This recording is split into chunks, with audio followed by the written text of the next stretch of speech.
Hold on to your headphones. It's time for Spilling the OT with your hosts, Charlie Chatterbox Thompson and Sam the Connector Collins. So, let's dive straight into today's session. Hey everyone, welcome to your deep dive.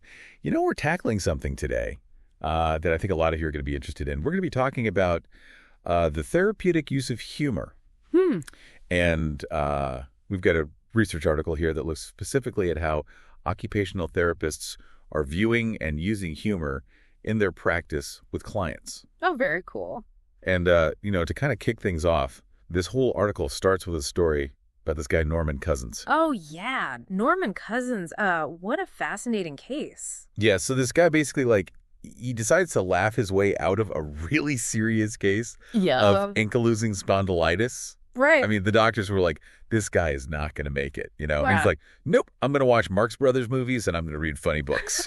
And it, worked. It really does speak to that mind-body connection, doesn't it? Yeah. We know humor can have all of these amazing benefits like boosting your immune system, reducing pain, helping you manage stress. Right. But what's cool about this study is that it looks at how therapists are actually using humor in their practice. So are they, telling knock-knock jokes in therapy sessions now, or...? Not quite. Okay. What this study found was that a majority of occupational therapists already see humor as a valuable tool, and they're incorporating it into their practice in different ways. Okay. Sharing jokes and stories seems to be a pretty common way. Yeah, that makes sense. I mean, if you can share a laugh with someone, you're probably a lot more likely to open up and connect with them, right? Exactly. And think about it. If you were going to therapy, wouldn't you feel more comfortable with somebody who can make you laugh? Yeah, definitely. It helps build that sense of trust and rapport, which is so essential in therapy. Right. It's like using their personality and their connection with the client to help them heal. Exactly. Yeah, I can definitely see that. So what else did they find? What were some of the other ways that these therapists were bringing humor into their sessions? Well, one interesting thing was that they weren't using a lot of props. Like funny hats or toys or... Yeah, like funny hats or toys, and the researchers thought that maybe it was because they didn't have a lot of resources. Oh, that's a bummer. I bet a giant inflatable hammer would make some therapy sessions pretty fun. I'm sure it would, but it also makes me wonder if maybe some therapists just haven't had a lot of training in how to use humor in their practice. The study did find that most hadn't received specific training in that area. Oh, that's a really good point. It's Yeah, like you have this powerful tool, but you don't necessarily know all the ways you can use it. Right. It's making me think, though, they did find all these creative ways to use humor even without a bunch of training. Like they talked about having marshmallow fights, singing silly songs. Oh, and there was that therapist who used a giant clown shoe to teach a client how to tie their shoes. Okay, that's hilarious and brilliant. Right. But you mentioned earlier that humor can actually help us understand somebody's abilities. Like it can reveal things that might not show up in a standard test. Yeah, that's a really important point. It's about understanding someone's true abilities. Right. Even if they're having trouble expressing themselves. So how does that work? Right. I'm all ears. Well, think about it this way. When you laugh, it's not just a simple reaction. Right. Your brain is doing a lot of complex work behind the scenes. Oh, yeah? Like you have to understand the joke, get the timing, and react emotionally. All of that requires your brain to be working on multiple levels. So if someone can laugh at a joke, it means their brain is firing on all cylinders, even if they might struggle with other types of communication. It's a clue, for sure. And it's not just about the laugh itself, but how they react. Okay. What makes them laugh? How does their body language change? Okay. It can give therapists a window into how their client is processing information. That's fascinating. So observing a client's reaction to humor can give you insights that you might not get from just asking them questions. Exactly. And that brings us back to those therapists who are using humor so creatively. It's not just about making people laugh.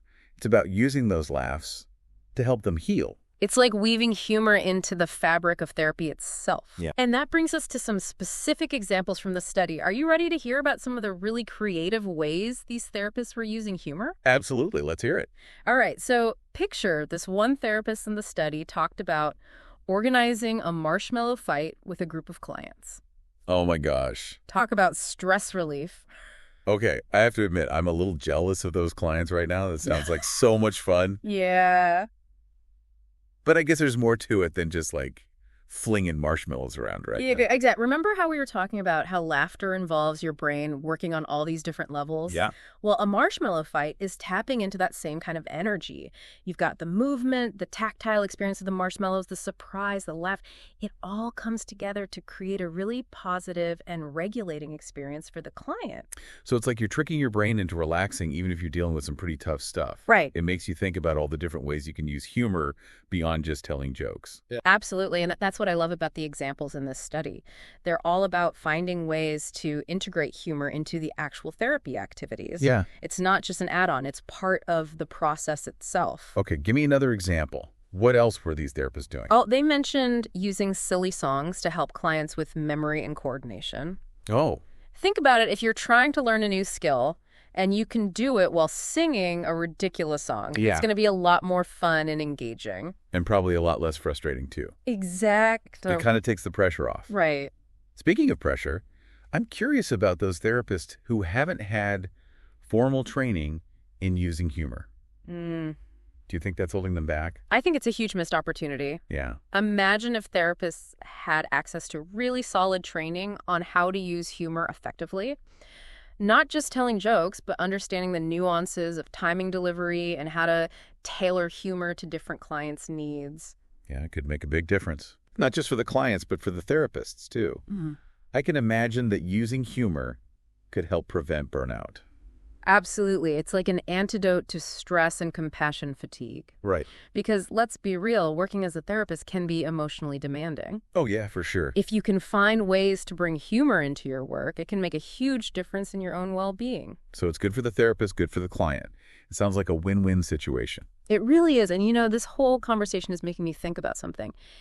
If humor is such a powerful tool in therapy, why aren't we using it more in our everyday lives? That's a great question. You're saying we should all be walking around telling knock-knock jokes. Not necessarily knock-knock jokes, but I think we could all benefit from finding ways to bring more laughter into our lives. Yeah. I mean, we've all felt that sense of relief and joy after a good laugh. Right. It's like a reset button for your brain. Okay, I'm on board with that. But how do we actually do this? Yeah. How do we bring more laughter into our own lives? Well, it starts with paying attention to what makes you laugh. What kind of humor do you enjoy? Do you like silly memes, witty banter, slapstick comedy? Once you know what tickles your funny bone, you can start seeking it out more intentionally. So it's like curating a personal humor collection. Exactly. Like that. And don't be afraid to share with others. Tell a funny story, send a funny meme to a friend, watch a comedy special with your family. Laughter is contagious, and it has this amazing ability to bring people together. Yeah, there's nothing like sharing a good laugh with someone. Right. It creates this instant connection and sense of shared joy. It's like a little spark of happiness that can spread outwards, and that brings me to another really important point. Humor can be an incredibly powerful tool for communication and connection. It can help you navigate tricky situations, diffuse tension, and even address difficult topics with a bit more grace and lightness. That's so true. I've definitely experienced that firsthand. Like, if you can find a way to laugh about a stressful situation, it can take some of the pressure off and make it easier to talk things through.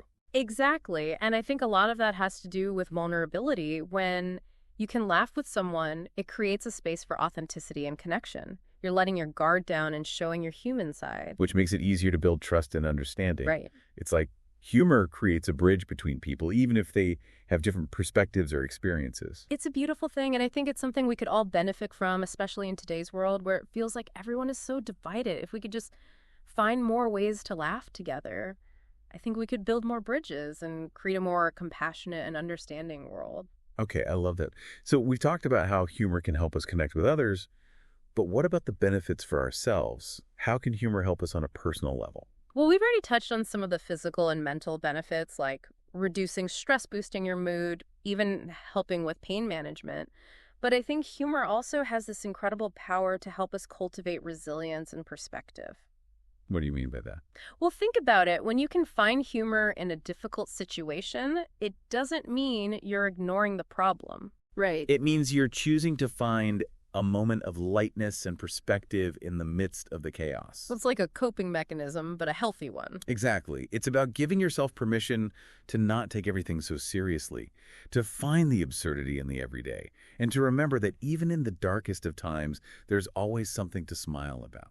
That's a really powerful message. It's like humor gives you the strength to keep going, even when things are tough. It's like a little boost of optimism and hope, and, I think that's something we could all use a little more of these days. I agree. So if we want to cultivate more of that humor and resilience in our own lives, where do we start? Well, I think it starts with awareness, paying attention to the things that make you laugh, the people who bring joy into your life, and the moments that spark a sense of playfulness and wonder. It's like becoming a humor detective, searching for clues to unlock our inner comedian. Exactly. And once you start paying attention, you'll start to notice those opportunities for humor all around us. It might be a funny meme, a silly joke with a friend, or just a moment of spontaneous silliness with your loved ones. It's about giving ourselves permission to laugh, to be silly, to not take ourselves too seriously. And remember, laughter is contagious. Yes, when we laugh, we invite others to laugh with us. So by embracing humor in our own lives, we're not just helping ourselves, we're creating a ripple effect of joy that can spread to everyone around us. Okay, I'm feeling inspired.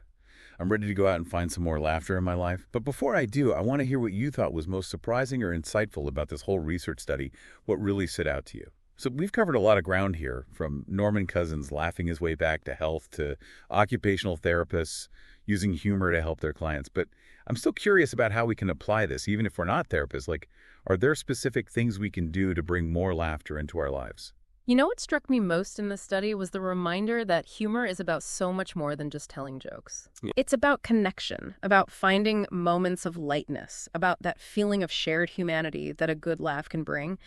And that's something we can all tap into regardless of our profession. Okay, I love that it's not about becoming stand-up comedians. It's about finding those moments and cultivating them. But how do we actually do that? Where do we start? I think it starts with being more intentional. We've talked about curating a personal humor collection, those things that reliably make you chuckle. But beyond that, it's about actively seeking out opportunities for humor throughout your day.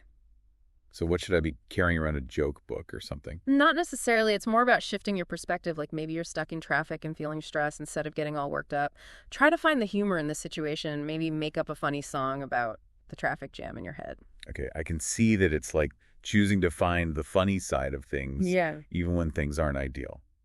Exactly. And it doesn't have to be a big production. Maybe you just notice a funny bumper sticker or overhear a silly conversation. It's about those little moments of lightness that can shift your mood and help you feel more connected to the world around you. And I bet it also helps you connect with other people. Like if you can share a laugh with someone, even a stranger, it creates a little moment of bonding. Absolutely. It's like a reminder that we're all in this together. And even in the midst of all the craziness, there's still room for joy and connection. I'm also thinking about how humor can help with communication. We talked about how it can disarm tense situations and make it easier to address difficult topics. It's like humor gives you permission to be a little more vulnerable and authentic because when you're laughing, you're letting go of your defenses and connecting on a more human level. That makes sense. So in a way, humor can be a tool for building stronger relationships because when you can laugh together, it creates a sense of trust and intimacy. Exactly. And it doesn't have to be about telling perfect jokes or being the life of the party. It's more about creating a space where laughter is welcome, where you feel comfortable being silly and letting loose. So creating a culture of humor, whether it's at home, at work, or in your community, I love that idea. It's about making a conscious choice to bring more laughter into your life and the lives of those around you. And, it's not always easy. Life can be tough, and sometimes it's hard to find the humor in things. So what do you do when you're just not feeling it? Well, I think it's important to be kind to yourself. Not every day is going to be filled with laughter, but even on those tough days, try to find one small thing that makes you smile. Maybe it's a funny meme, a silly song, or just a moment of silliness with your pet. Those little moments can make a big difference. It's like a reminder that even in the darkness, there's always a flicker of light. And I think that's a beautiful message to end on. Humor is a powerful tool, but it's also a gift. It's a gift we can give to ourselves, to our loved ones, and to the world around us. And it's a gift that keeps on giving. Because when you share a laugh with someone, it creates a ripple effect of joy that can spread far and wide. So as you go about your day, remember to look for those opportunities, to laugh, to connect, and to bring a little bit more lightness into the world. Well, I think that's a wonderful note to wrap up this deep dive. It's been an absolute pleasure exploring this topic with you, and I hope our listeners are feeling inspired to go out and embrace the healing power of humor. It's been a joy. That's it for this deep dive. Until next time, keep keep laughing, keep learning, and keep diving deep.